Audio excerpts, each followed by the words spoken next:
Hello friends, welcome back to my YouTube channel best advantage curious point. आज मैं आप लोगों के लिए जो टॉपिक लेकर आई हूँ वो हिस्ट्री बेस्ड है, यानी कि मौर्य साम्राज्य के बारे में आज हम पढ़ेंगे। उसके अति महत्वपूर्ण 20 प्रश्न देखेंगे। इन्हीं प्रश्नों में से एग्जाम में आपसे क्वेश्चन पूछेगा, तो वीडियो मेरे साथ लास्ट तक बने रहिएगा। तो चलिए वीडियो को फटाफट स्टार्ट करते हैं। पहला प्रश्न है, मौर्य साम्राज्य की स्थापना किसने की? चंद्रगुप्त द्वितीय ने, अशोक, बिंबिसार, चंद्रगुप्त मौर्य ने। तो इसका राइट आंसर हो जाएगा चंद्रगुप्त मौर्य। चंद्रगुप्त मौर्य ने मौर्य समाज की स्थापना की थी। इन्होंने अपने गुरु चाणक्य की सहायता से नंद वंश के अंतिम शासक घनानंद को हराकर मौर्य साम्राज्य की स्थापना की थी। चंद्रगुप्त मौर्य मगध की गद्दी पर 322 ईसा पूर्व में बैठे थे। ये आपके जानने योग्य बातें हैं, ये भी आपको याद रखनी होगी। ठीक है, चलिए अगला क्वेश्चन देखेंगे। चाणक्य को और किस नाम से भी जाना जाता है? श्रीगुप्त, समुद्रगुप्त, विष्णुगुप्त या चंद्रगुप्त? तो इसका आंसर हो जाएगा विष्णुगुप्त। चाणक्य को हम विष्णुगुप्त के नाम से भी जानते हैं और साथ ही साथ इन्हें कौटिल्य नाम से भी जाना जाता है।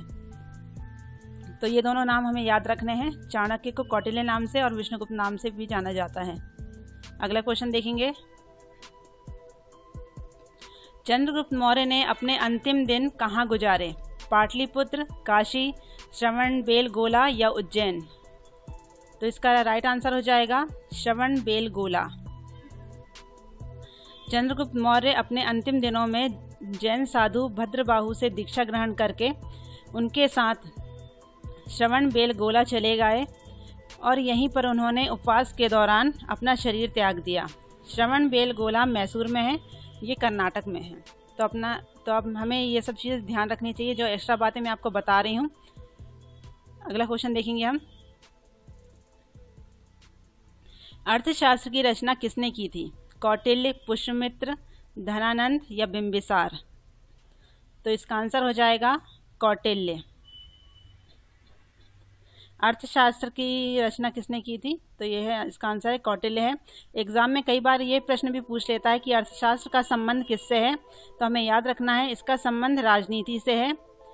इससे हमें मौर्य काल के राज्य प्रशासन और शासन की जानकारी मिलती है। ये इतनी बातें आपको याद रखनी होगी। ठीक है, चलिए अगला क्वेश्चन देखेंगे।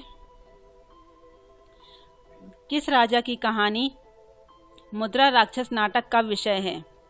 चंद्रगुप्त मौर्य, जयचंद, चंद्रपीढ़ या चंद्रगुप्त द्वितीय? तो इसका आंसर हो जाएगा चंद्रगुप्त मौर्य। मुद्रा राक्षस, पहले आपको बता देते हैं मुद्रा राक्षस के लेखक कौन है। तो यह है विशाखादत्त, और इस ग्रंथ से मौर्य इतिहास मुख्यतः चंद्रगुप्त मौर्य के जीवन में प्रकाश पड़ता है। यानी चंद्रगुप्त मौर्य की कहानी मुद्रा राक्षस नाटक का विषय है। ये आपको याद रखना है। ज़रूरी बातें हैं जो परीक्षा उपयोगी दृष्टि से बहुत महत्वपूर्ण है, जो बता रही हूँ एक्स्ट्रा चीज़ें। चलिए अगला क्वेश्चन देखेंगे हम। इंडिका नामक पुस्तक के लेखक कौन हैं? हेनसांग, मेगस्थनीज, इत्सिंह या फाह्यान? तो इसका आंसर हो जाएगा मेगस्थनीज। इंडिका नामक पुस्तक के लेखक मेगस्थनीज हैं, जो चंद्रगुप्त मौर्य के दरबार में आए थे। इस पुस्तक से हमें मौर्य साम्राज्य की राज्य एवं प्रशासन के बारे में जानकारी मिलती है, इंडिका नामक पुस्तक से। ठीक है, तो इतनी जानकारी आपको याद रखनी है। चलिए अगला क्वेश्चन देखते हैं। बिंदुसार के शासन के दौरान अशांति कहाँ थी? स्वर्णगिरी, उज्जैन, तक्षशिला या बुधनी? तो इसका आंसर हो जाएगा तक्षशिला। बिंदुसार, जो कि चंद्रगुप्त मौर्य का उत्तराधिकारी तथा उसका पुत्र था, इसके शासनकाल में तक्षशिला में विद्रोह हुआ था, जिसे शांत करने के लिए इन्होंने अपना पुत्र अशोक को वहां भेजा था। ये आपको ज़रूरी बातें याद रखनी है। जो मैं एक्स्ट्रा फैक्ट बता रही हूँ उनसे रिलेटेड भी क्वेश्चन पूछ सकता है, तो ये आपको याद रखना है। चलिए अगला क्वेश्चन देखेंगे। मौर्य वंश का अंतिम शासक कौन था? चंद्रगुप्त मौर्य, अशोक, सुसीम या बृहद्रथ? तो इसका राइट आंसर हो जाएगा बृहद्रथ। मौर्य वंश का अंतिम शासक बृहद्रथ था। बृहद्रथ की हत्या किसने की थी, ये भी पूछ लेता है। तो इसके सेनापति पुष्यमित्र शुंग ने की थी 150 ईसा पूर्व। और मगध पर एक नए राजवंश की स्थापना की थी जिसे शुंग वंश के नाम से जाना जाता है। ठीक है, इतनी जानकारी आपको याद रखनी है इससे संबंधित। अगला क्वेश्चन देखेंगे, वह व्यक्ति कौन है जिसका नाम देवानाम प्रियदर्शी था? ऑप्शन है महावीर, अशोक, चंद्रगुप्त या गौतम बुद्ध। तो इसका आंसर हो जाएगा अशोक। सम्राट अशोक के अभिलेखों में उसे देवानाम प्रियदर्शी तथा राजा की उपाधि से संबोधित किया गया, और देवानाम प्रियदर्शी का अर्थ होता है देवताओं का प्रिय। ठीक है, अगला क्वेश्चन देखेंगे हम, निम्नलिखित अभिलेखों में से किसमें अशोक का नामोल्लेख हुआ है? ब्रह्मगिरी में, सारनाथ में, गुर्जरा में या अरोरा में? किसमें अशोक का नामोल्लेख है, किन अभिलेखों में? तो ये है गुर्जरा में। आपको जरूरी बात बता देते हैं, मस्की एवं गुर्जरा अभिलेखों में अशोक का नाम उल्लेखित है। ये आपको याद रखना है, इंपॉर्टेंट फैक्ट। ठीक है, अगला क्वेश्चन देखेंगे हम, सम्राट अशोक किसका पुत्र था?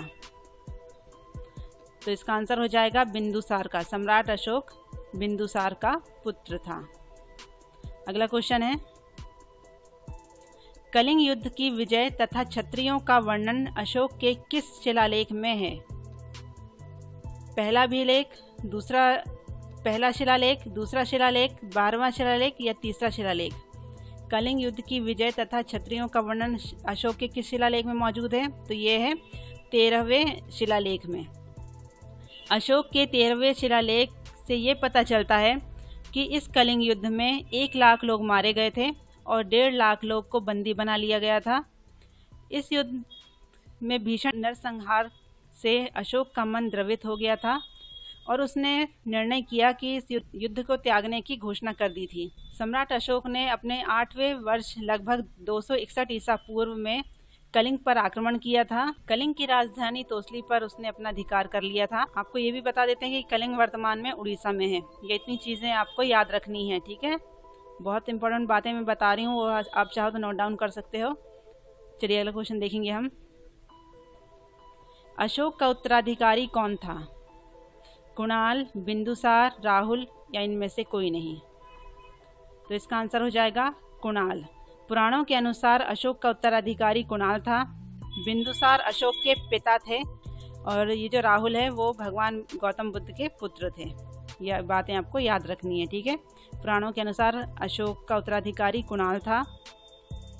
अगला क्वेश्चन देखेंगे हम, मौर्य साम्राज्य में प्रचलित मुद्रा का नाम क्या है? तोल, पर्ण, दिनार या इनमें से कोई नहीं? तो इसका आंसर हो जाएगा पर्ण।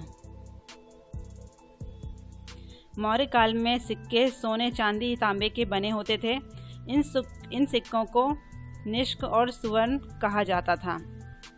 इतनी बातें आपको याद रखनी है। अगला क्वेश्चन देखेंगे हम, अशोक के अभिलेख को सर्वप्रथम किसने पढ़ा?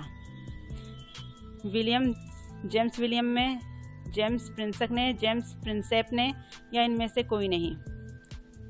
तो अशोक के अभिलेख को सर्वप्रथम किसने पढ़ा था? ये पढ़ा था जेम्स प्रिंसेप ने। जेम्स प्रिंसेप एक अंग्रेज थे और इन्होंने कब पढ़ा था? ये पढ़ा था इन्होंने 1837 ईस्वी में पढ़ा था। ठीक है, इतनी बातें आपको याद रखनी है। अगला क्वेश्चन है, अशोक ने बौद्ध धर्म के प्रचार के लिए किसको श्रीलंका भेजा था? मोस्ट इम्पोर्टेंट प्रश्न है, प्रीवियस एग्जाम में पूछा गया है। मिनेंडर, महेंद्र, संघमित्रा या बा और सा दोनों? तो इसका राइट आंसर हो जाएगा बा और सा दोनों, यानी कि महेंद्र और संघमित्रा। सम्राट अशोक बौद्ध धर्म के समर्थक थे और इन्होंने प्रचार के लिए अनेक भिक्षुओं को नियुक्त किया था। इसी क्रम में उसने अपने पुत्र महेंद्र और पुत्री संघमित्रा को श्रीलंका भेजा था ताकि बौद्ध धर्म के प्रचार कर सके। ठीक है, इतनी बातें आपको याद रखनी है। तो इसमें राइट आंसर क्या हो जाएगा? महेंद्र और संघमित्रा दोनों थे, इसलिए बा और सा दोनों इसका राइट आंसर होगा। ठीक है, अगला क्वेश्चन देखेंगे हम, अशोक ने किस बौद्ध साधु से प्रभावित होकर बौद्ध धर्म अपनाया था? ब्रह्मगुप्त, उपगुप्त, विष्णुगुप्त या बृहद्रथ?